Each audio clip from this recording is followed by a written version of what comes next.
Welcome back to the Memory Jogger podcast with Jason and Wyatt. I am Jason and he is Wyatt. Yes, I am. At least that's what it says on my name tag today. And we are back to jog our memories and run down a few dreams from our childhood once more. This time, Wyatt, we're going to talk about Halloween. Yes, this could be an interesting topic, and it could go a lot of ways. But like we said, we're going to go down a lot of rabbit trails. So I guess we'll find out which trail we hop down. Yes, I'm looking forward to it. Halloween is one of my favorite seasons of the year, and we'll just see how much we can remember tonight. But just a quick reminder for those of you who are listening, you can find this show as a part of the Rediscover the 80s podcast on your favorite podcast app or directly from iTunes or Google Play or Stitcher. We are also proud to be a member of the Throwback Network of retro podcasts, and we'd encourage you to connect with the Throwback Network feed, and you'll find the Memory Jogger podcast on there and also at throwbacknetwork.net. So, Wyatt, we have been thinking about doing a little icebreaker before we get into the main part of the show here. And I think we finally landed on something, at least for now, in maybe going over a couple of news headlines. Sounds like a good icebreaker. At least, if nothing else, it keeps us reading the news. Right. Well, I know you're kind of strapped in at work and don't always get the retro pop culture news that comes to my tablet, for instance. So I thought it would be fun to throw out a few stories, see if you've heard these ones recently, as recent as today, actually. I was reading a story from the newspaper The Sun over in the UK, and apparently there's somebody that has 300 mint in-box Transformer toys that are ready to go up for auction. Now, the story said the owner paid about 4,500 pounds, which translated to dollars for us in the US, that's $5,500 back in the day to get all these Transformers toys. And he kept them stored in their original boxes, never took them out. So I'm not sure how old this guy was, but apparently he didn't have any kids, that he was tempted to take these out of the boxes. But the auction price they're expected to go for, I think they're selling them all together as one lot, but they're expected to go for over 100,000 pounds, which would be about $122,000 in the US. That's pretty crazy. That's beyond my budget. Yeah, that's crazy. But some people will pay an exuberant amount for just about anything that they find, I guess, interesting or valuable. I mean, you look at the what is the Barris car auction out in the West and all that, and you see these fabulous cars. I'm not trying to belittle these cars, but they go for millions of dollars, and I'm like, dude, it's just a car with a couple seats. Come on, But then again, if someone came up and asked me, or hey, is your truck for sale? This podunk '78 Dodge truck, I'd be saying, yeah, it's for sale, $1 million. So I guess everybody thinks there's a value to things. I just don't think I would sell my truck, but unless someone came out with $1 million, then money does talk at some rate. So maybe this is their this is a new inbox mint Transformers toy. Why I don't know, but hey, people do it. You and I have our little Hot Wheels and Matchbox collections that are still mint in box, which are only a couple years old, but 30 years from right. $5 versus $1. Who knows? Well, a $5,500 investment 30 years ago, and now is $122,000. I think that was a pretty good job. But man, kudos to him. Yeah.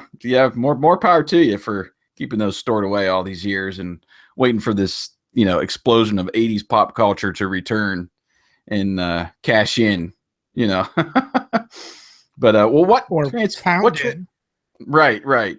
Pounding. What Transformers did you have in the 80s? And I guess the follow-up would be, do you still have them? I do have a few Transformer. Oops, that was my fault. I do have a few Transformers. None of them are a new in box. I have the original Optimus Prime. I do still have the gun, but I've somehow misplaced the hands. But I still have the little buggy as well that sits in the trailer. I think I even may have a missile or two for the little whatever he is weapon thing in the back. I have Rodimus Prime. Let me see. I think I still have his weapon. I have Blur.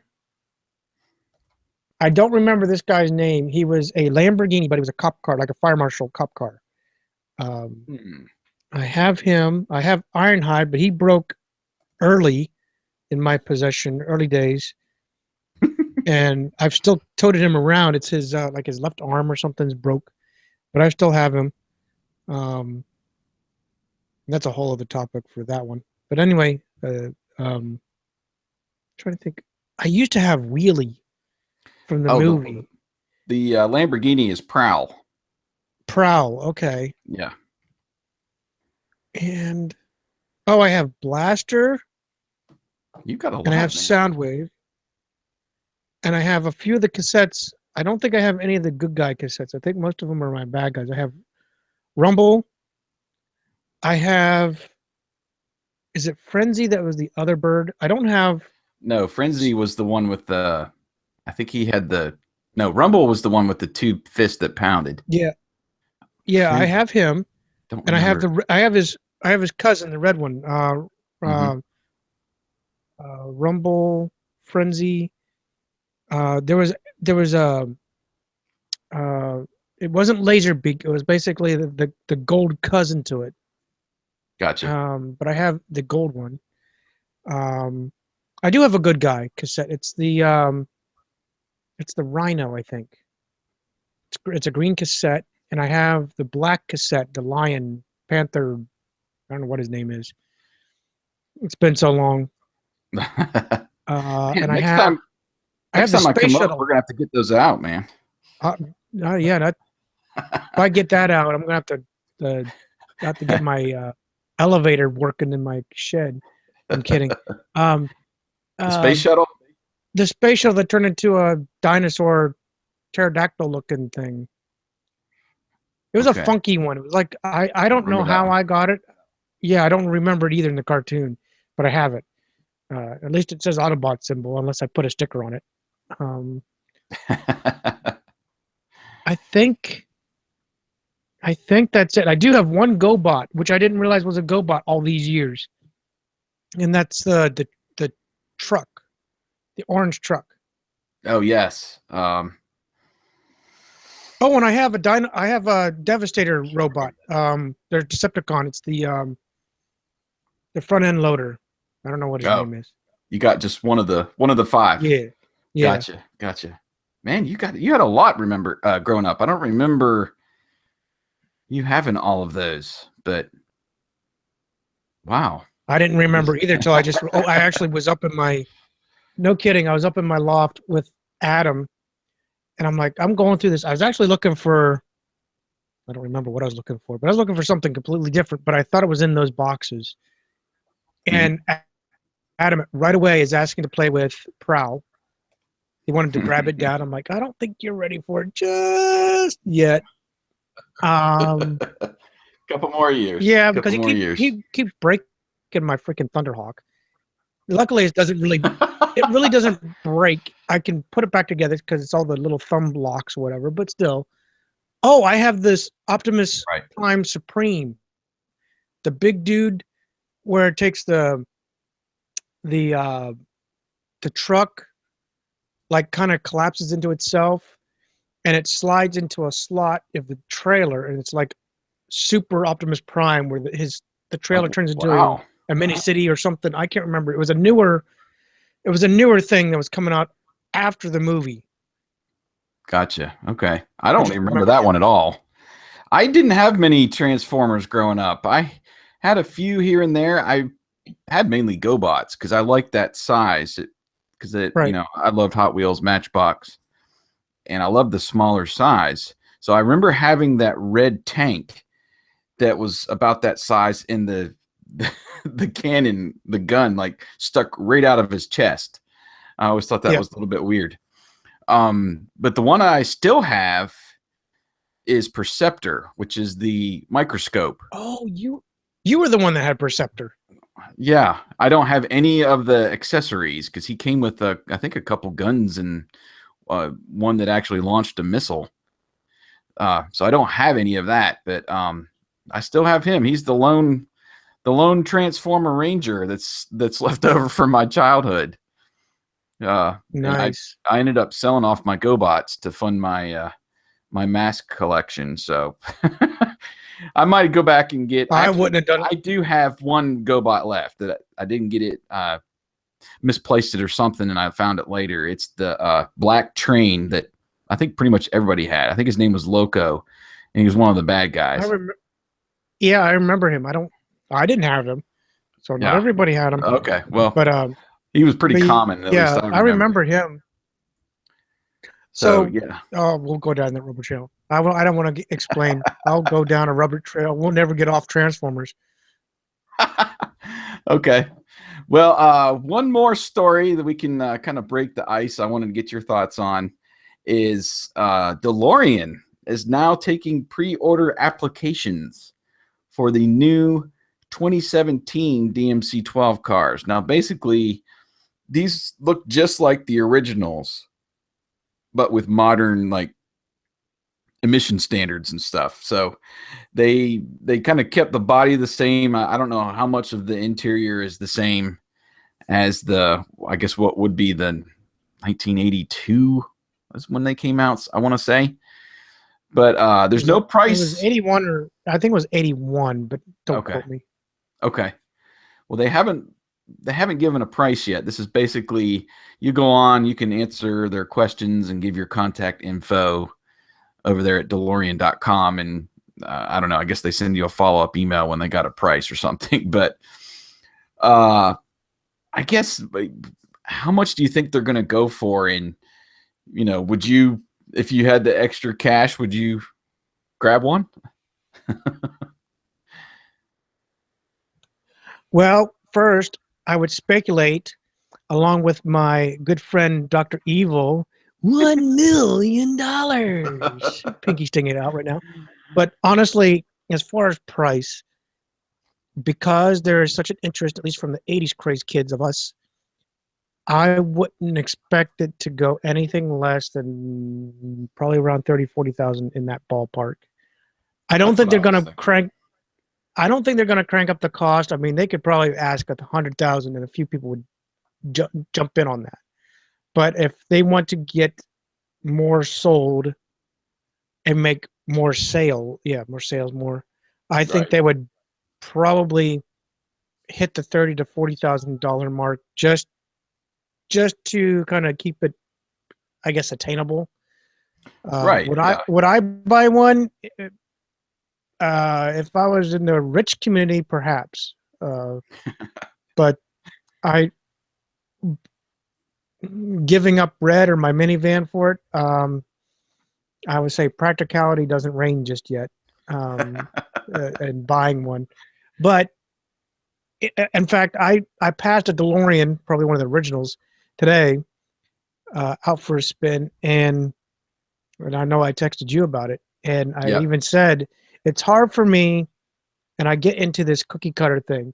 If I see a '69 Dodge Charger, it looks so strange to me if it's not wearing the generally uniform. Right. So for me, seeing a DeLorean stripped, which is its original state, I can't see it. I gotta have the time machine. I gotta have Mr. Fusion and all that gear sitting on it. It just doesn't look right.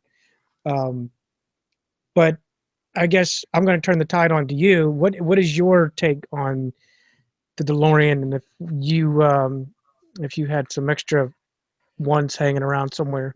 Yeah.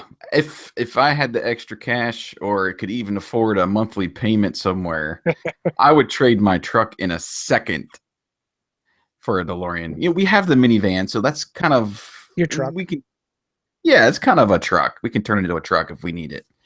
Haul some stuff, put down the seats, you know. So I'm good to go there. So if I had the money, I'm buying it and it would be my daily drive. I would drive that thing every day. It's not going to be like a weekend car or, oh, let me take it over to a car show or take it over to a convention, put it on display. No, I'm driving that thing every day. Okay.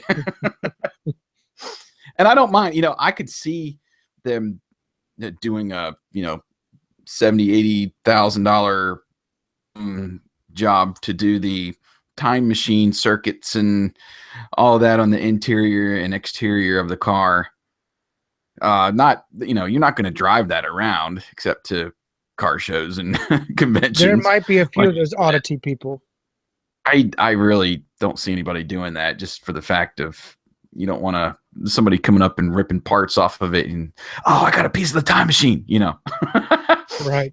But I would love to have just a base model and it be my everyday car. That would be so awesome. And I would give up, you know, like I said, I'd give up my garage space and my truck to make sure that would happen. So I don't know. I might go over there and fill out that application just for the fun of it and see what happens. I wonder if it's one of those where, like some of the special deals you see, like on Amazon or something, where you don't see the price until you put it in the cart. So I'm wondering if that's the same situation. You fill out your application, whatever, then you see the price ticker. You know, yeah, the price tag. Right. I think they're trying to get a feel of how many people would pre-order, so they would have some kind of number and be able to, you know, put a price tag on whatever that number is to start, you know, right. That kind of a thing. So they're not losing money. But anyway, well, I thought that was a fun headline. Oh, that is. Recent headline. I keep waiting. This is a child in me, 80s kid in me. I keep waiting for someone, whether it's GM and or Chrysler, to do similar things. You know, let's go back and then make a 1982 Pontiac Trans Am. Yeah. Well, they did do a Knight Rider conversion or something, you know? Now they did offer, I remember sharing the story, I think it was earlier this year. I think it was for the maybe 40th anniversary of it. And they put together, I don't know, maybe 30 limited edition Pontiac Trans Am cars. It was in Florida. They got commissioned by GM or something to do it. And Burt Reynolds signed the dashboard on every one of them. And man, that's they sweet. Were looking sharp. And they had that new Camaro, the big Firebird on them. Yeah. But with the Firebird and with the Pontiac symbol. Yeah, it was like, oh man, they just need to start making Trans Ams again. Yeah, all they do. They need to bring Pontiac back, but that's a whole other topic. Yeah. Right. So, well, that was fun. I thought that we'd throw that in there, especially since we're going to go see some cars here, some famous cars before too long, and I can't wait to document that trip. But how about we get into the topic at hand now? Let's talk a little Halloween. Right. Yeah, let's talk about some spooktaculars. So we could start in a lot of different places. So where do you want to start as far as your Halloween memories go? Well, I guess I'd kind of like to see what's our earliest memories of Halloween, or when can we really fathom that we grasp the concept? Because, you know, like my 4-year-old, we've gone trick-or-treating, but I don't think he remembers no much about going out and getting candy. So I would think that it's the same story with us. But, you know, maybe when we were 8 or 9, maybe we finally get the memories kicking of things. So let's start out. What's your earliest memories of trick-or-treating? I have a couple early memories. I do remember going around our neighborhood in Kerwinsville, up and down our street, and then even the street over from us. and I can't remember if my parents walked with me or if they, did the awesome parent thing and drove the car behind you as you walked down the street. But I do remember going around pretty early. My more vivid memory, I'll save, because that was kind of when my trick-or-treating days ended. Right. And there's a specific memory. You mean the treating day ended? Right. The treats ended and I started doing the tricks. But I'll save that for a little bit. But what is your earliest memories of Halloween? Oh, most of it was all in Dory Street there in Clearfield, going up and down the street there. Eventually we were able to move past one street and go up, go down one street or go up the side streets. But I guess my earliest is, I know my mom would always custom make something. We never bought anything to my recollection. We might have, but I don't recall ever buying a Batman outfit or something along those lines. The two custom ones that I can remember, one was a very poor excuse at a Knight Rider costume. It was literally a black trash bag with a red piece of yarn across the middle, and that was what my mom said. Now you're Kit. I'm like, and I still remember saying something to the effect of, "I don't look like Kit." So you went out in a black trash bag with a red piece of yarn across the front? Yes. Yes, that's awesome. This would be one of those blackmail photos right now. Yeah. If cell phones existed. The other one was, I was Optimus Prime, and I thought I did a good job because I used the heck out of crayons to make. We had this big box, and I don't know where we got it from. We had this big old box, and I cut out the two holes for the windows, and slots for my arms and head, and and I didn't have anything for my pants. I think I tried to wear blue jeans to kind of make the blue legs. Right. Yeah. And I remember I got asked if I was a TV more often than I did anything else. I was so pissed off because I was so proud about the whole thing, because I did it all myself. I found the box that basically my arms and my head fit out, and I could suck in. I figured out how to suck it in to make it look like I was transforming, and everybody thought I was a walking TV. So yeah. So you don't have any photos to prove any of these two? There is nothing whatsoever. This is all made up. Man. This is all fiction. Now see, my house was pretty much the opposite. It was all about the store-bought, the plastic mask with the rubber band that was stapled on to one side, and this, it was basically a trash bag that you wore. The one I do remember having was this like generic G.I. Joe costume. It wasn't any specific character that I remember, and I've seen it before online, but he has like a just a plain Jane green helmet. And I can't remember. I mean, the G.I. Joe logo was plastered across the front, I think. So I was a G.I. Joe soldier. Probably one of the earlier ones that I can remember. And then one year, my mother, she was not known to be a seamstress, but she had some very creative friends that did. They did crochet work and they did ceramics, and I still have some stuff like ceramic Smurfs that have somehow lasted up until this day.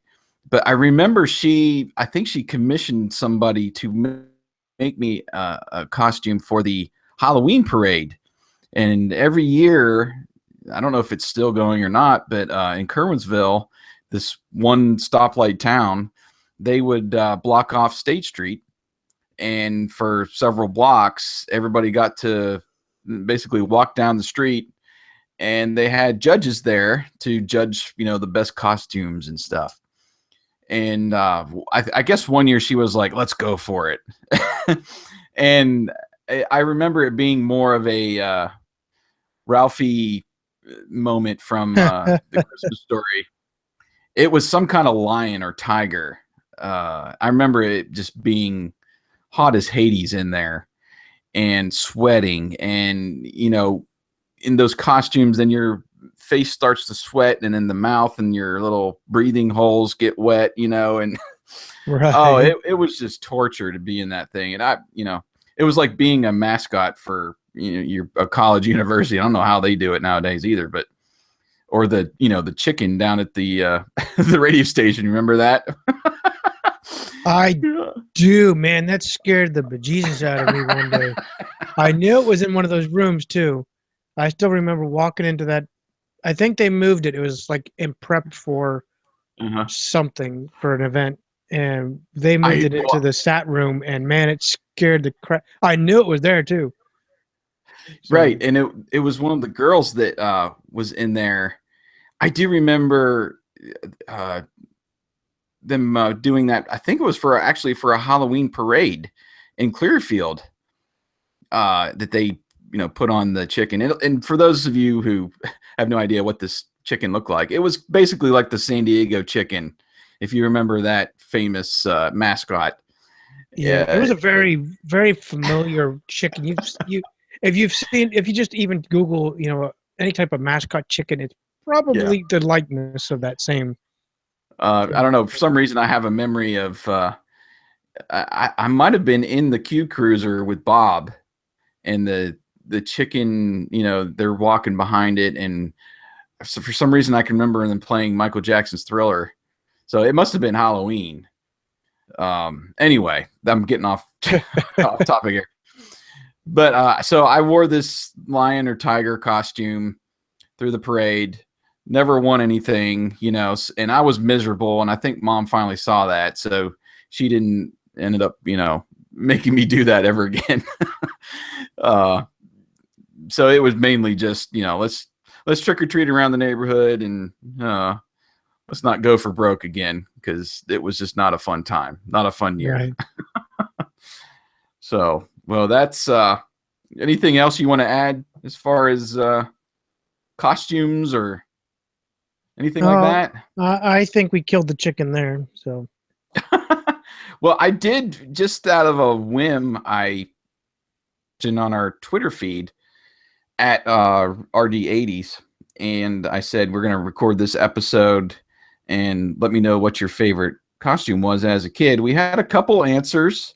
Our buddy Chatty Young, who was over at the horror movie barbecue.com, he says, I was Sergeant Slaughter one year. I had my army jacket, a helmet, and a mustache painted on my face. I looked awesome. Sergeant Slaughter. Yo, Joe. He was big, well, for G.I. Joe and for the WWF, back then. He was maybe the first real crossover character into the cartoon world and the, TV world. But we had one more chime in, and this was Michael Bellin. He says, mine would have to be Ace Frehley, who is one of the members of Kiss, the band. A plastic costume and mask from 1978. I was 3 years old. I wish I still had it. So he had some cool parents, man, dressing up as one of the members of Kiss. So cool. Well, thank you too for checking in, and I guess maybe we'll do that, before we record. If we're on a specific topic and we can answer a question, we'll throw out to our followers on Twitter at RD80s, and let's see if you can come up with some answers. So thanks for playing along with us there, and let's go over to the trick part of trick-or-treating. Do you remember, I guess first, do you remember a time when you were like done, you're like, I'm too old for this stuff? It was probably right at when I moved to out in the boonies. I was about 13 or 14. I was already kind of phasing out of it because I guess in my view, I was getting too old to pull off being the innocent kid asking for candy. So I was starting to phase it out. And then when we moved, we lived out in the boonies, where I had maybe a dozen neighbors, but I had to walk 2 miles to get to all of them. So it wasn't worth the candy effort, at least in my mind, I guess. So I really didn't do much treating after that. And when it came to tricks, I was too nice of a guy to do any tricks. So corny, toilet papering and all that was not my cup of tea. But the only thing I ever did was, I'm thinking of like honking the horn when we were 16, but I don't think I even did that. So never any like fake spider in your sister's bed or anything like that? Well, those are other days, but not on Halloween. Nothing on Halloween. Okay. I was gonna say you had to pull some tricks on your sister. Oh man, I'm the king of scaring the crap out of everybody. The problem is I can't stand it. I scare the crap out of my son all the time. He's now finally started to hate it. He used to love it. But anyway. Well, my story goes, we were this would have to have been late 80s, so maybe 88 or 89. I was around 13, 14 years old, and I'm out trick-or-treating with my neighborhood friend. And we had just made our way, I think, from the street over, and we're coming back. We had a pretty full bag of candy, and we stopped by the house at the end of the street. And do you remember those little drinks called Little Hugs? Yes. They were they looked like a barrel, like a plastic barrel, and had a foil lid. And there's different colors and flavors. Those were pretty big. I remember loving those things. And my grandmother, she always stocked them in her fridge when I was, over there and she was babysitting me or whatever. But anyway, so I remember this house threw in one of those Little Hugs in our bags, and we're like, ooh, yeah. Because that was different. It's not just, chocolate or the normal candy at the time. But so he threw that in, and we're walking up the street. And my buddy looks down, and I'm leaving a trail behind me. And he's like, dude, you're leaking. I'm like, what? And, I looked in the bag. Well, sure enough, when he threw in that Little Hug, a lollipop punctured it and soaked pretty much my whole bag of candy. Oh, I was so mad. I ran home, and I must have, I don't know if I was crying or, I was probably all distraught. And I remember my dad or mom got a towel and laid it down in the living room. I just dumped it all out, and we were trying to separate, the dry stuff and the salvageable candy.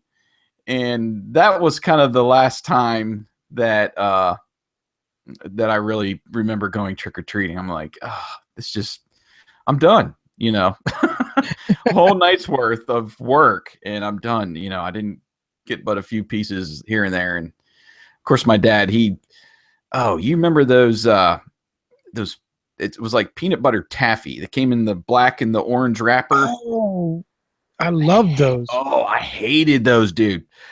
My dad, I'd dump it out, and I would give him all of those, and he was more than happy to take them, but I hated those. Anyway, I remember, the stuff that was wrapped up like that was pretty much salvageable. And some of the stuff, comes in paper or cardboard or, and that gets wet, you're ruined. Anyway, I remember a lot of those being left over. I'm like, man, my dad has more candy than I do, come on. But anyway, so that story, that's what I remember kind of me, from the treats over to the tricks. And in our neighborhood, we had several kids my age, and there was half a dozen older kids as well that were maybe 3 or 4 years older than me, maybe a little more. And they were all the time doing stuff. I'm soaping windows and toilet papering trees and corning, which I'll get into in a minute. So I'm so glad we were never neighbors. Yeah, it got to the point where, you go down the street right after Halloween and you're like, how did that kid get way up there to soap that window that's like on the second floor of that house? It's like, it was like, can you top this kind of a thing? Anyway, so after that, I remember me and my friend Tim going out for a little antics around Halloween, and we would toilet paper. But our main thing was corning. And what corning is, if you guys who are listening aren't from the North or have ever heard of this, basically you take an ear of corn, excuse me, you take an ear of corn and you shuck it, so you just get the kernels. And we had a field that was right above Tim's house that was usually harvested, but there was always some ears left behind. And we'd go and salvage what we could and throw them in this. I had this red backpack, and we would fill it, just fill it full of kernels of corn. And so what you do is at nighttime, you go around the neighborhood, and my neighborhood didn't have any privacy fences or any kind of fences really. So you could basically go from house to house, hide in their bushes or by trees or something. And you get out a handful of corn and you throw it at their front porch, basically. And what it did two things. First, it made a loud noise. You're hoping that they're in there watching, the Charlie Brown Great Pumpkin. And they, and most people back then, you had those metal screen doors, so it made a real loud sound. Or you had, at this time, a lot of people had the glass doors, the storm doors in the wintertime that they would change out. In the summertime, it was a screen. Anyway, so you made this big sound so you could scare the people inside. And then the second thing is, well, you just made a mess all over their porch that they got to sweep up the next day. So that was kind of the prank. You scared them, and you also made them clean up your mess, the next day. And we were doing that for a couple years at least. We even went corning in the daytime. I remember one time. I'm not sure why. We were just obsessed with it, I guess, how much fun it was, and hearing that sound and hiding in bushes and stuff. And it was just, I don't know. It was just one of those things that we did. And so that was about the extent of it. We didn't really do anything too bad. I do remember corning cars, like cars going up the street. Like there was this ditch that ran, the drainage ditch that ran from the top of the street down to the bottom. And you could basically lay down in there and nobody knew you were there from the street because it was so far down. And we had this church that was at the end of our street. It was a Jehovah's Witness church, and they would meet on like Tuesdays and Thursdays. So at nighttime, so they would be, going by back and forth. And we did that for a while. And then I think we finally came to our senses that somebody's going to wreck their car and we're going to be in deep trouble.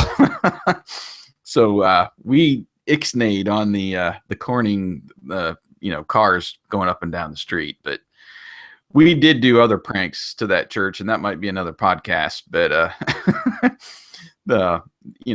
throwing gravel at the screens while they're having their church service. So yeah, I don't know. We might have a spot in hell for what we did to that church reserved for us. But so yeah, I mean, it was kind of innocent stuff. It wasn't anything too over the top. We were 13, 14 years old. We weren't about to tick off our neighbors because, we rode bikes through their yards, and pretty much the whole neighborhood was our, area to romp. So we didn't want to tick anybody off too bad. So I guess while we were talking about candy and stuff, what was some of your favorite treats? Do you remember getting? Maybe some of your least favorite? Oh, wow. Growing up, I was really not the chocolate fiend. I liked it, but I was never. It wasn't one of my first choices. What I really liked, if I remember, was the Smarties and the Mm-hmm. Sweet Tarts. Those were the gems for me. Gotcha. Loved getting those. Every now and then, we would get the popcorn balls, and those were actually great. My mom usually made those actually for the neighborhood kids. Uh-huh. Anyway, um, there was one other thing I can't remember. I used to love. Oh, fireballs! The Mm-hmm. fireball Mm-hmm. jawbreakers. Those three were like the top. With the I guess the popcorn balls, but I'm not really including it. But the sweet tarts, the Smarties, and fireballs. Those were the top three that I was always looking towards. Gotcha. My least favorite was probably those the honey taffy or honey gooey stuff. Oh yeah, bit of honey. Yeah, I like honey, but that Oh stuff was yeah, nasty to me. Um, I it couldn't. was really chewy. It was like a sugar daddy. Yeah, Uh, really chewy. yeah. I like I said that and what was the other one I would get? I think it was like the Mars or Almond Joy. Yeah, the Almond Mm-hmm. Joy. That I never really cared for. I Gotcha. would still get a few of those every now and then. I used to pass them off to my sister. Um, I think that was about it. What about you? Yeah. I was kind of the same way. I wasn't a big chocolate person. I would eat it, but I preferred like nerds. Nerds were like, oh, I had to have boxes of nerds in there. And those were always like the last thing that I ate. So I like those kind of fruity candies. I don't know. I had a runt fixation for a while. You remember runts, which is like I the do. bananas and apples and I can't remember what was on oranges. Uh, I do. those were really good. I don't remember if I was getting those for Halloween or not, but yeah, those kind of things. Anytime somebody threw in like one that you would go to the candy store to get, like Pop Rocks or something like that, you're like, oh yeah, I gotta have that. Least favorite stuff, the wax stuff. You remember getting like the wax lips and all that, like the vampire Oh lips and yeah, stuff. yeah. I'll be I honest. never Those are the ones I loathed as well. I never knew what to do with those. I mean, were you supposed to like just, was it like costume jewelry or and costume stuff, or were you supposed to actually like chew on it like gum or something? I don't know. I I just Yeah. never got I those. never got it. However, I do remember on occasion, which was actually a treat. I won't call it was one of my favorite, but still a treat to me was you get those um, the waxed filled or the waxed encased rather Coke bottles. You remember Oh getting yes, those? yes. Excuse me. Yes, I do remember those. Those were actually a treat I to me. were well, they had different liquids in there, different colors and flavors in those Yeah. wax bottles. But yeah, it was kind of cool to like chew the top off of those things and you know take a shot. The other one I remember, just I'm like, what is this thing? Is I think they called it Chico Stick. You remember this? It was like this long orange. I think it was coconut flavored and maybe peanut butter. It was almost like Butterfinger. It was almost like the inside of a Butterfinger, but without the chocolate. I don't remember those. And oh, they were like, and I like coconut. I'm not high on peanut butter, but you bit into that, and it was like biting a tree branch. It was it was awful. And then the stuff stuck to your teeth, like top and bottom, until it finally melted away. And it was like, oh, what is this? Um, anyway, that was a few that I remember. In those black and orange. Did not like those at all. I No. never really got any weird stuff like money or fruit or well, I guess I wouldn't say. I remember getting circus peanuts like in a baggie one year, and I wasn't a big circus peanuts fan either. But some people would just throw in here's a quarter, or bag of pennies or something. Let me find what's in my junk drawer. It's like they forgot. What? Oh, it's Halloween. Okay, let me rummage through my little junk drawer here and see what I got. Throw it in your bag. Never really had any of those kind of experiences, but anyway, what else we want to talk about as far as Halloween goes? Well, yeah, I know that you and I hinted on one before on our first episode, and I thought we could revisit that, especially since you actually came across the awesome link of it. I did, and I had to actually go and watch it just to see what it was like, because I didn't remember. I remembered little bits and pieces. But to actually put it all together, yeah, that wasn't happening, because I remember only watching it once. I believe that I taped it and rewatched it once or twice. And in conversation on the last episode, you mentioned that that's when you were down visiting. Yeah. And I remember you bebopping to at least one song, and it happened to be Sweet Dreams. But I was watching it and it just, I remember it, which is funny. Yeah. Like I said, I remember watching it maybe once, maybe twice, but I didn't realize how much kept, was it still locked in my memory, I guess. Right. Well, I did too. I watched it. I had seen it on YouTube before, and so much stuff gets, uploaded and then taken down because of copyrights and all this stuff. And so I was surprised that it was still on there. And then I went back through and started watching it, and it kind of reminded me, if I could toot my own horn a little bit, I was putting together these music video tributes for our Agents of Mask entity.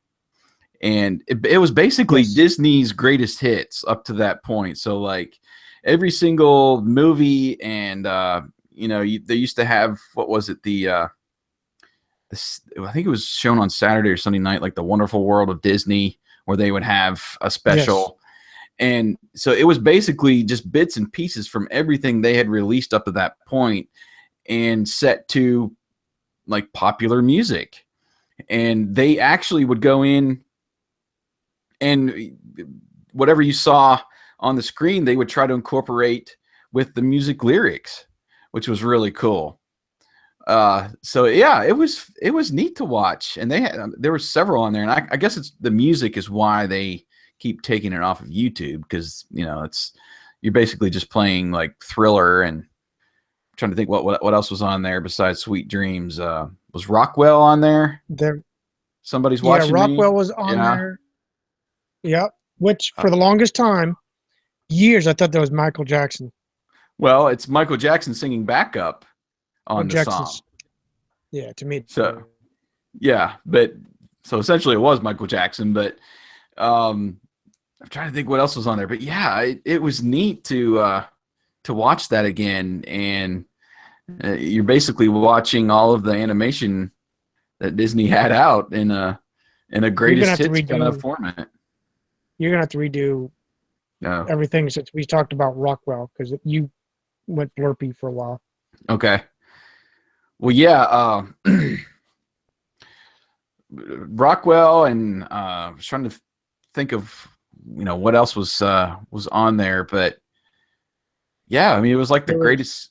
It was like the greatest hits of Disney up to that point. It was pretty cool.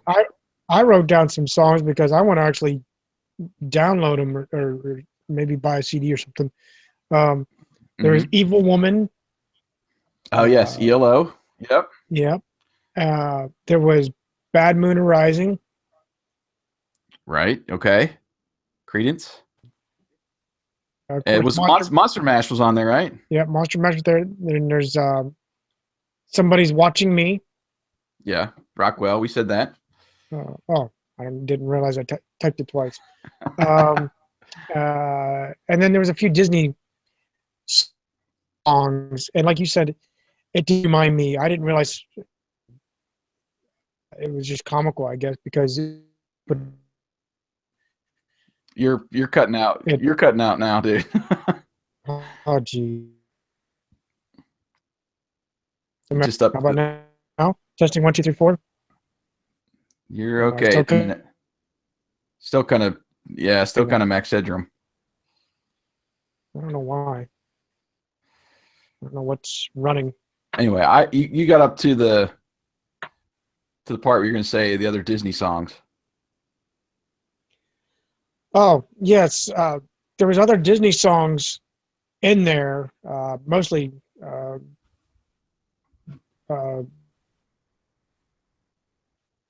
Winnie the Pooh, which I didn't realize that's where that came from. I've watched it off and on throughout the years with my son. And I remember hearing it, didn't remember where it was from.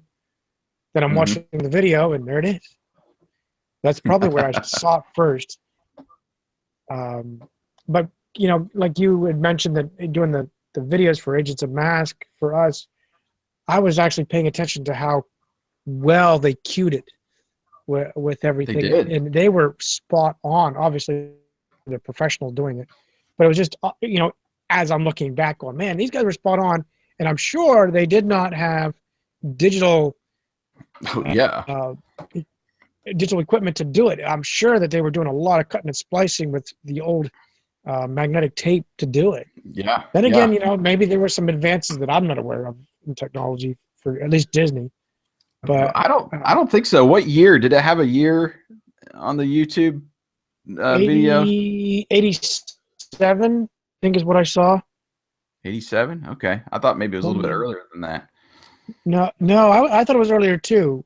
I actually have it still saved on my my link. Let me see if I can pull it up. Okay. Well, now it doesn't say it, of course, but I thought it said 87. I thought is what it could have been. Yes, October 30th, 1987, on NBC. NBC. Wow. Oh, and the music list goes on. There was Ghostbusters. Yes, I do remember Ghostbusters being on there. And there was Superstition. You Better Run by Pat Benatar. That Old Black Magic by Spike Jonze. Dreamtime by Daryl Hall. Yeah, I mean, it brings back memories, obviously, but it's that was an actually classic one because I know, like, I don't know, that's one that stuck out. We knew it existed. We knew we watched it. Right. And yet we've only watched it, like I said, once or maybe twice. If I had the VHS, which I probably did, I probably watched it at least 2 or 3 times after that, and then it just kind of faded off into history. Yeah. But it was one of those rare things. Like you said, Disney had those things. There was another Disney that I still remember. It was Down and Out with Donald Duck. It was a Disney special, and I remember it was, who sang the freaking I Need a New Drug? Who sang that? Huey Lewis. Yeah, they modified it just slightly. Said, I need a new duck. And that stupid song plays in my head actually to this day. Every now and then one of those like squirrel moments, you know, it just hits my head and I need a new duck. I'm like, what? Where's that coming from? I'm gonna have to look that up now. Yep. Next episode. Yeah. What other specials do you remember? Were you a Charlie Brown person? I was, and I didn't do my homework because I don't remember anything about it. But I do remember no, I do remember. Now it's hitting me. The Great Pumpkin, Charlie Brown, and I remember them going out into the pumpkin patch. I don't remember much about anything else, but I remember that. Well, I have passed that along to my kids. We watch it's pretty much kicks off the Halloween season to watch the Great Pumpkin and then we'll go into the Thanksgiving special and then the Christmas special for Charlie Brown. But I do remember watching that as a kid, and that was, still back when it was appointment television. It was, hey, Charlie Brown's going to be on tonight. Yep. Oh, I can't wait. It was the same with Christmas, like Rudolph and all those specials. We didn't have, well, if you're lucky to have a VCR back then, that was still back in the time when we were renting VCRs, when we were getting, home movies and such. I cut out. Holy cow. Are you there? I'm here. There you are. All I heard was you're lucky to have. Okay. You're lucky to have a VCR back then. I mean, this was still in the time when we were renting VCRs when we were getting movies at home. So, Charlie Brown and all these specials were appointment television. So I do remember getting very excited for when Great Pumpkin came on. And I don't know, the part where Snoopy is the World War II pilot behind enemy lines, that always stuck out with me because it was just, I don't know, it was almost kind of like out of left field. You think about a lot of these Halloween specials, it's usually like, well, if you remember the Fat Albert one, it's like, all right, there's this spooky house and there's this crazy person that's supposedly lives there. And if you come close to this house on Halloween, when you're trick-or-treating, something bad's going to happen to you. And then they meet the person and then the special is over and everything's cool.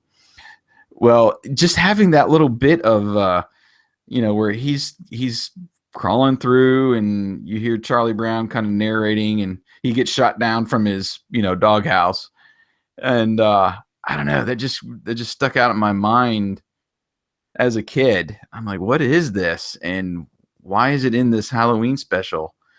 Then he finally sneaks in through the window in the house to end that little section of the special. But it's still one we watch multiple times a year and really enjoy it. And a lot of the lines from the movie will get recited around the house from several people. Nice.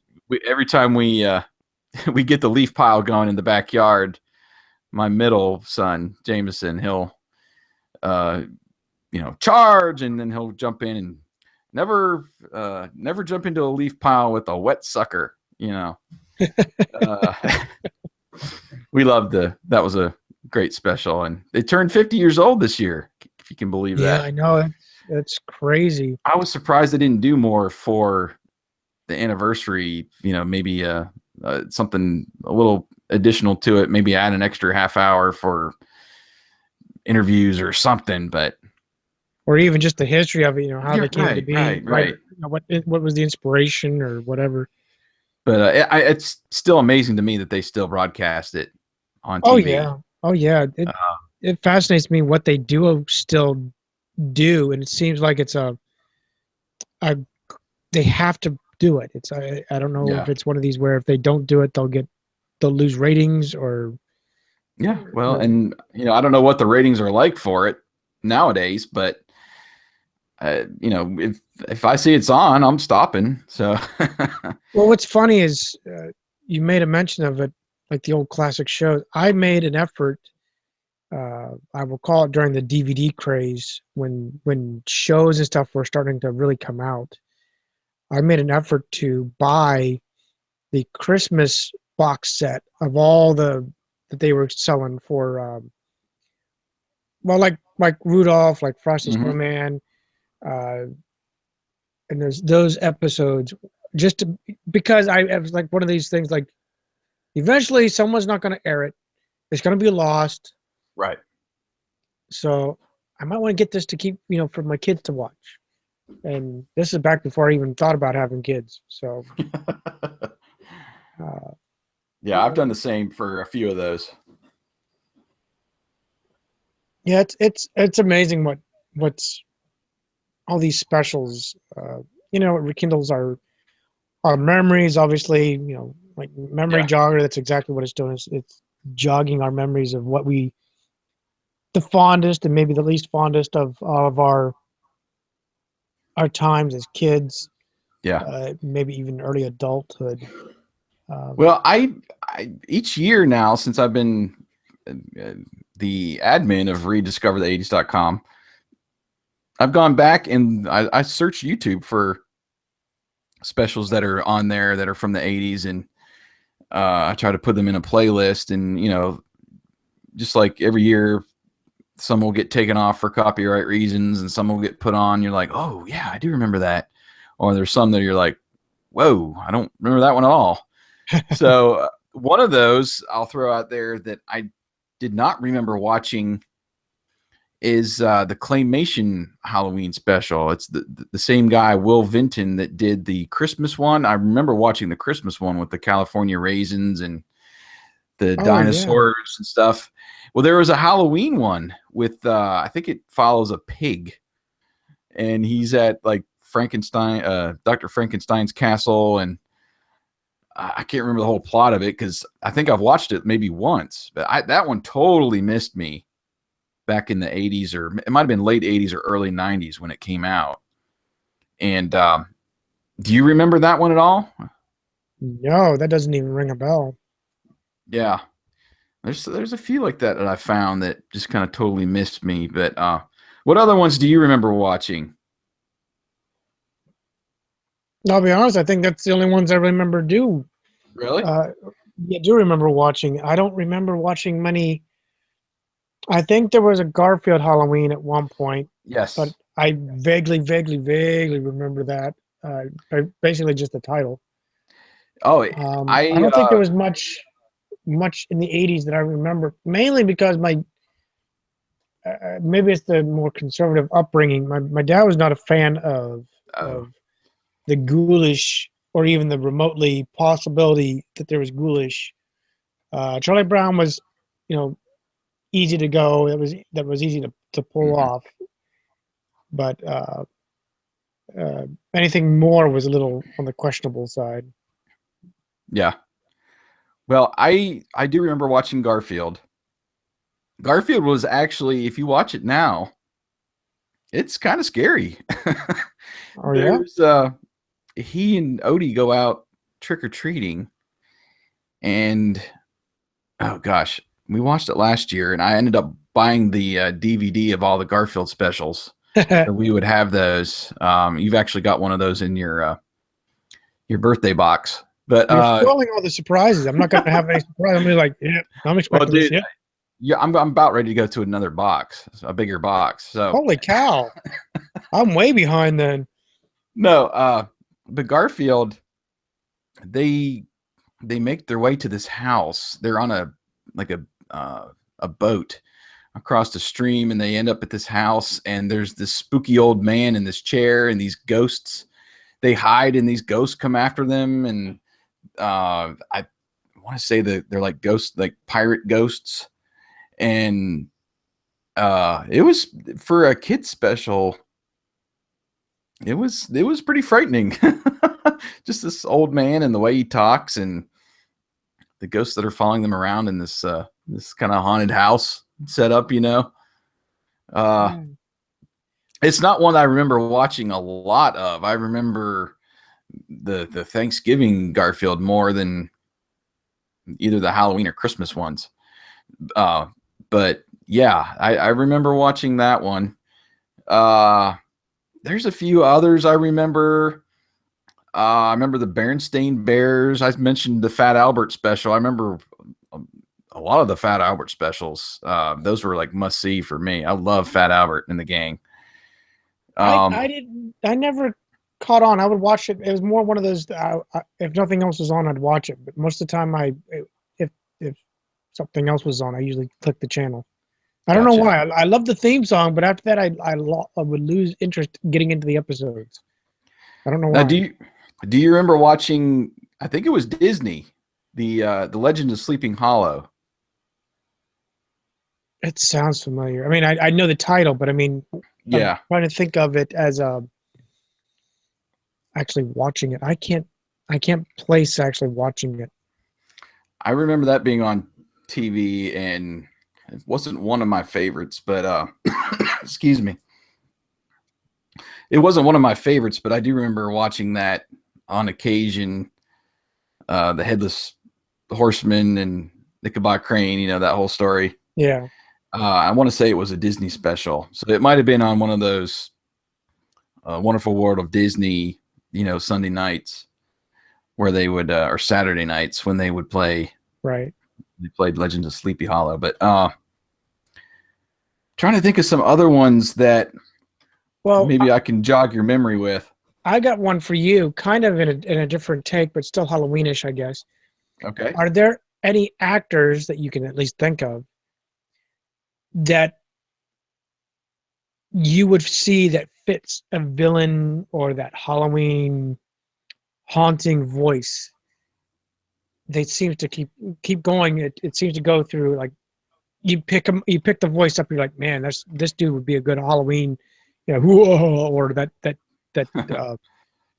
fiendish voice to scare you. Well, I remember, not just because of, well, I guess a large in part due to the popularity of Michael Jackson's Thriller, but Vincent Price was still at the peak of his Halloween game. Yes. And that's around who the comes early to my 80s. mind, honestly, because I remember him in Thriller, and I picked him out. There is I didn't realize it, but in a Disney cartoon, and forgive me, I don't know which one it was, I heard Vincent Price speaking in one of the episodes during this Halloween special. And I'm like, man, so he did it back in the 50s, 60s, whatever, 70s, when he recorded it then. And then, you know, he's in Thriller in the 80s, and he even played a bad guy in the, you know, 66 Batman as Egghead. Egghead, yeah. He I remember seeing something on YouTube when I was searching for some Halloween stuff. It was some kind of special, and that had his kind of outtakes from that special where he would lead into it was some kind of almost like a magic trick. And then I don't know if they had music videos or something, but it was some kind of Halloween special that he hosted, and found some footage of him there. So yeah, he was a big part of Halloween in many different ways. Trying to think maybe some other stuff that he was in. I know he's done commercial work as well, because I found I think it was an Oreo commercial or something for around Halloween and something, and he was doing the voiceover for that. So he did a lot of work, even through the 80s. Of course, Elvira, Mistress of the Dark. I remember her, but she hosted I remember her being like on the borderline of things. Well, yeah, right. I remember hosting a couple MTV like marathons or specials or something where they were showing music videos, and she was basically the VJ for the night. Yeah. And then she's hosted probably numerous little movie programs where they have like a lead in to a movie, and then between commercials and such, where she was there. But yeah, she was a pretty big figure. She had a couple movies. I don't think I've ever watched them. She released a couple movies, and I think she even released like an album, or at least a single at one point. And I'm trying to remember the name of the song. Obviously it was something Halloween. It'll come to me here in a second, but yeah, she was another one of those that you always saw in commercials and stuff around Halloween. I'm gonna have to look this up now. Well, you say you're looking that up. I'm looking up Vincent Price and his his resume. The monster rap. He's all over it. Most of it is bad guy or villain or spook fest stuff. Sure. There's one in 1970. He was Dr. Browning in Scream and Scream again. There's you just keep going on, and there's the hilarious House of Frightenstein in 71. Okay, I'm gonna throw a movie just came to mind. Okay. I wonder if you've ever seen it. And it was, if I remember correctly, it was a movie that was on WPIX out of New York, which is a station that we got in central Pennsylvania. And it's had a couple movies that have stuck with me all these years. One is the March of the Wooden Soldiers with Laurel and Hardy. They used to show that every Thanksgiving. And of course the Yule log every Christmas. Yeah. We'll get into that later when we do Christmas, but WPIX would show, it's called The Ghost and Mr. Chicken with Don Knotts. Have you ever seen that movie? No. I remember the title, but I know I never saw that. I don't think I even saw the other ones, to be perfectly honest. And I watched a fair amount of WPIX. For those that are listening, like Jason said, we're in central Pennsylvania, an hour west of Penn State, very rural central PA. And when cable TV hit, the WPIX for us, that was New York City. That was think of it as the TBS or the WGN of the day for us. Yeah. And that's probably the best way to describe it. It was one of those, it had its own news station and so forth. It was kind of like the retro jack of all trades type of genre. I don't know if there's really a genre you could put to it, but it was kind of one of those TV stations. Yeah, it would do movie marathons and such. And I don't know, for some reason, I'm pretty sure I can tie that to it. I'm going to have to maybe dig it up a little bit to see if that's true, that was the correct station that was showing it. But it was a funny movie. It was kind of what I'd call PG horror, where he's at this haunted house and there's secret passages, and gosh, it's been so long since I've watched it, but I remember it being one that I've really enjoyed watching as a kid. And I want to say it was maybe filmed back in the 60s. So, and there's not, I don't know about you, but I'm not big into horror. I scare easily. And I've stayed up and watched, Friday the 13th and some of those movies that were on cable back then that were edited, and never really had the gumption to watch, the original films. Mainly because, I don't know, I was a fraidy cat, but I think my first R-rated movie wasn't until like 1989 that I watched. So I would have been like 13. And my friend Tim that lived up the street from me, for some reason coaxed his dad into rented Major League, which was an R-rated film. Charlie Sheen, and there was a lot of language in that. The other one was Predator with Arnold Schwarzenegger. And I had nightmares for days after watching Predator. I'm like you. I never got into any of the horror. Yeah, I don't know. I guess it bothered me too much. I have yet to ever watch any of the Friday 13 movies. The only horror movie that I can remember, I think I watched one with my wife here. I say recently, within the last 5 years.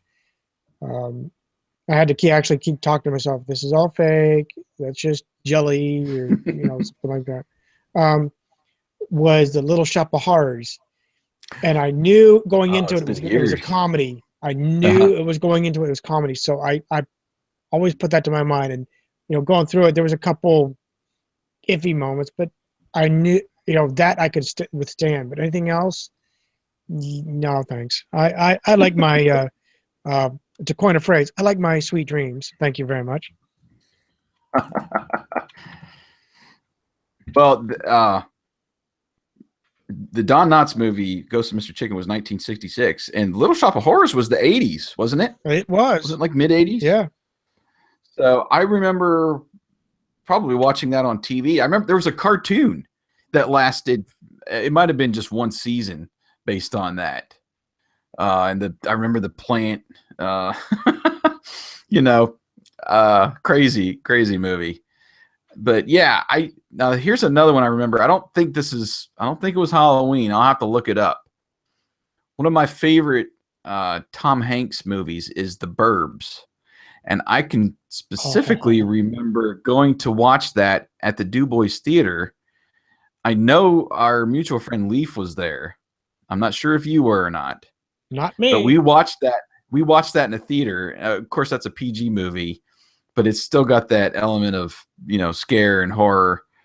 And I love it to this day. So I guess that's my kind of scary movies for Halloween, is right. Something that'll make you laugh, but there's a little bit of an edge to it.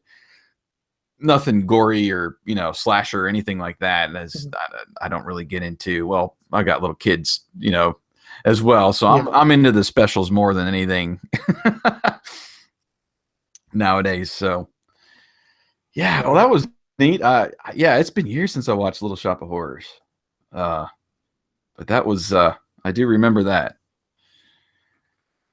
Trying to think if there's anything else we missed along the way we want to throw out there as far as Halloween specials. I'm kind of actually running out of ideas for Halloween specials, to be honest. I did watch, like I think I said, we watched the Berenstain Bears Halloween special this year, which was on YouTube, and it was mainly the same take on Fat Albert, where they have the spooky house and they're daring everybody to go up there and ring the doorbell and see what happens, that kind of a thing. And then, she's just a friendly lady that likes Halloween a lot, and that kind of a thing. I know some that come to mind that I don't remember watching specifically. I know the Real Ghostbusters had a Halloween special. They also had an episode that was based on Hane and basically the origin of Halloween and such. I really need to go back and watch some more Real Ghostbusters episodes with the boys. Yeah. So I know there was those out there, and there were several, Halloween episodes from the TV shows that were on back then, Facts of Life and Alf. You remember Alf when he's at the party and he's got that zipper? Yeah. He ends up blowing his cover. Well, he intentionally, and he puts that little fake zipper on there, and he crashes the party, so to speak. So there were some, episodes like that. Yeah. I never got into Roseanne, but I know that show is notorious for having a Halloween episode each year. I vaguely remember that. I never caught on to Roseanne until it was in reruns. And I liked it just mainly because of all the sarcasm, banter back and forth. But yeah, I vaguely remember something about a Halloween, and I think all of them had some kind of Halloween special in one way or another. Right. So just about every TV show seems to have one. I clicked over. I'm just kind of scrolling through the Halloween specials on Wikipedia. Didn't realize Pac-Man had a Halloween special. I remember the Christmas special, but I don't remember Halloween. Oh, now that I see Vincent Price was on an episode of The Muppet Show. I do remember that. That was in 1976. Well, like I was saying, I was going through his resume. There's a lot of he was on a couple Alice Cooper videos back in the day. He was actually working up until 1993 in a movie. I can't remember what it was now, but yeah, he was some people, like they say, Hollywood seems to paint the actor or who they, what they are. Uh, uh, so if you have the right voice or something, you're always labeled the bad guy or the villain, or if you have the right voice, the good guy or the spy or Right. something. And I guess for Vincent Price, he was always going to be the villain. He could have been, a saint for all we know, but he was the villain, at least on character. Right. Yeah. That was his label for sure. The sinister, the villainy type role. So yeah, I think I'm about tapped out on on Halloween specials that are kind of commonplace at our house nowadays, that I've kind of carried over from my childhood. Obviously, Charlie Brown and Garfield were the main ones that I can specifically remember watching. I was a huge Garfield and Friends fan back in the day. I liked Garfield. I also liked, I guess I liked Heathcliff. I won't say more. Uh-huh. I know I watched him more than Garfield, but I liked him. I guess not him. I liked was it Ratcliffe and the Junkyard Cats? Because it was 15 minutes of Heathcliff. Yes. And it was 15 minutes of the Junkyard Cats. The Cadillac Cats. Cadillac Cats, yeah. And the only reason I liked that more was because in me and my cars, that car transformed. It transformed into I won't call it an airplane, but basically like a hovercraft type thing. It converted into an actual Cadillac car, which was a piece of junk. It was all junkyard. Mm-hmm. And then that converted into somehow like a freaking RV house type of thing. Right. So that's why I liked it, because that was always cool.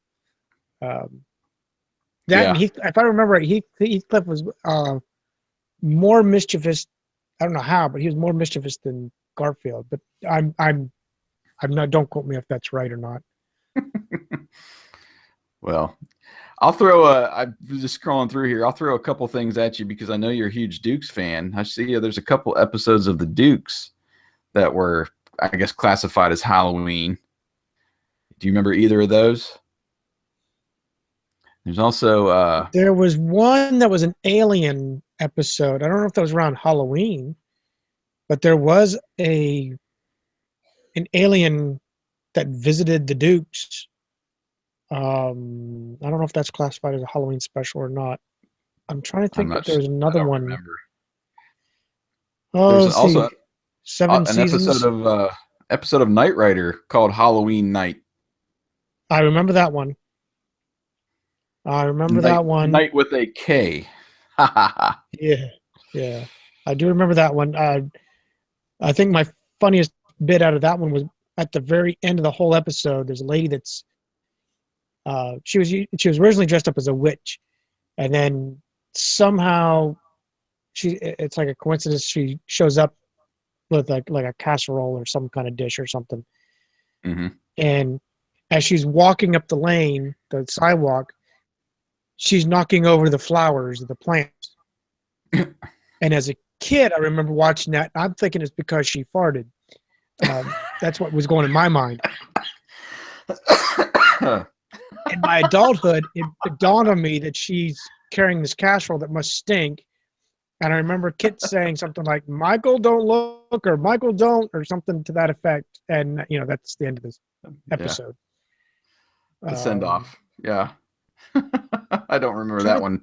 You got me perplexed on the Duke, so I'm going to have to rewatch my 7 freaking seasons. Well, I'll pull it back here and give you at least something to go on, because there was 2 episodes. I don't know what the years were that it ran. Okay.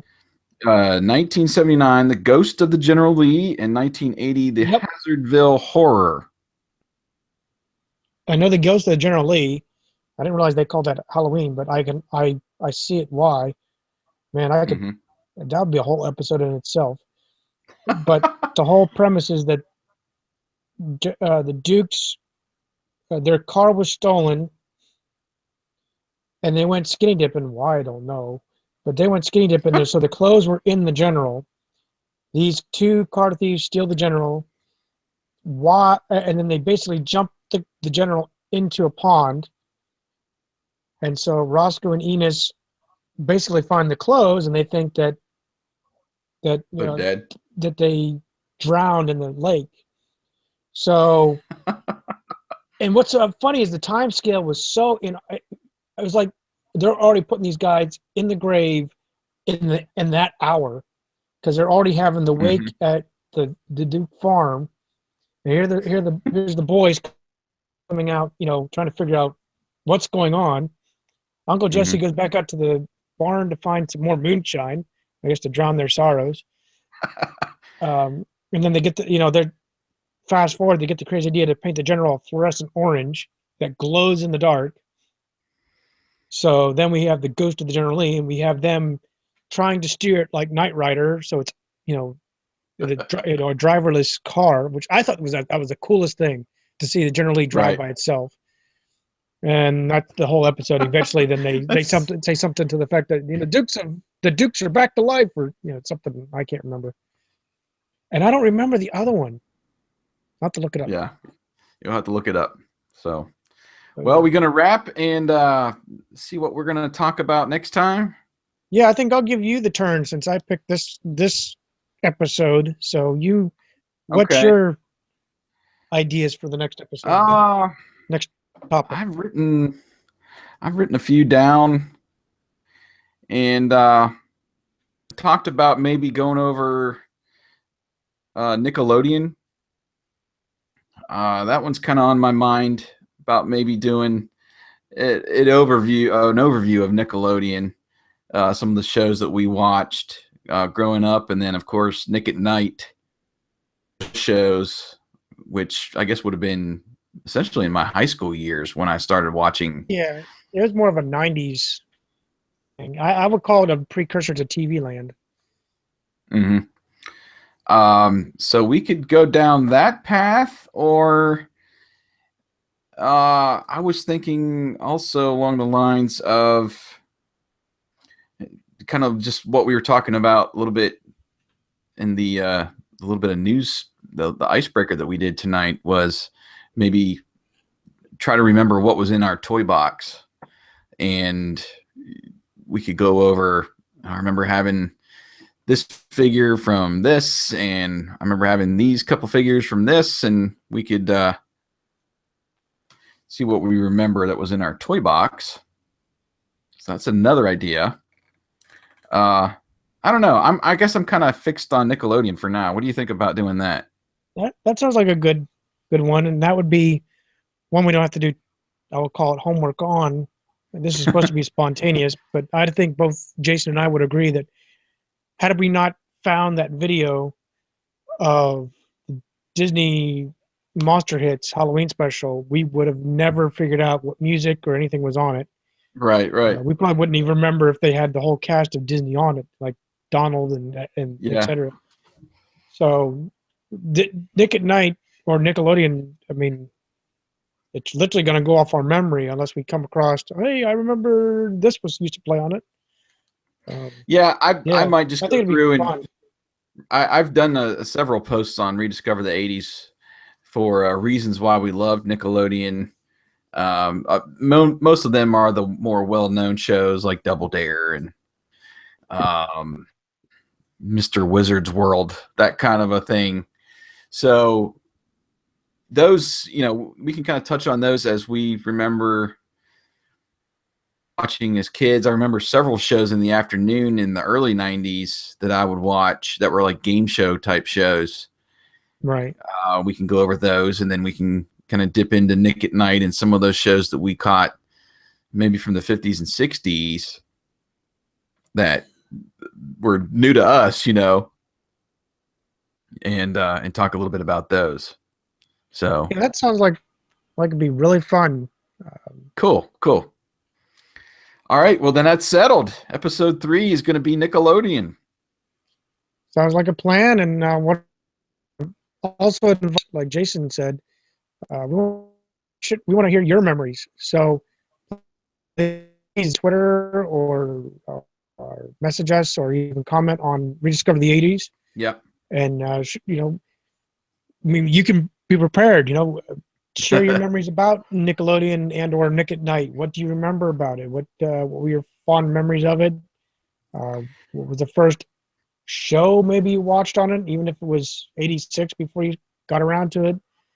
Yeah. Whatever it is, you know, just share your memories, and we'll share your comments on the show when we record. Yeah, and if you'll go over to the show notes, like for instance, we'll be posting this show for Halloween up on Rediscover the 80s, and if we hit a certain memory or experience that kind of jogged you and oh yeah, I forgot that happened, or I forgot that I wore that costume, just write a quick comment on the show notes post, and maybe we can start doing that as almost an icebreaker, a little carryover from the last episode. Right. That'd be great. And, anything like that you remember that we maybe helped you along the way, write that down in the comments when you listen to this episode. Go back to rediscovertheages.com and put them there.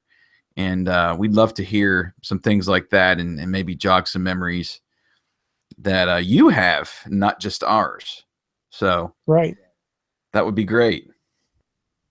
Right. Well, once again, thank you for spending time with us, going down memory jogger. We've had an awesome time. And I know on behalf of Jason, this is Wyatt, and thank you for listening to Memory Jogger.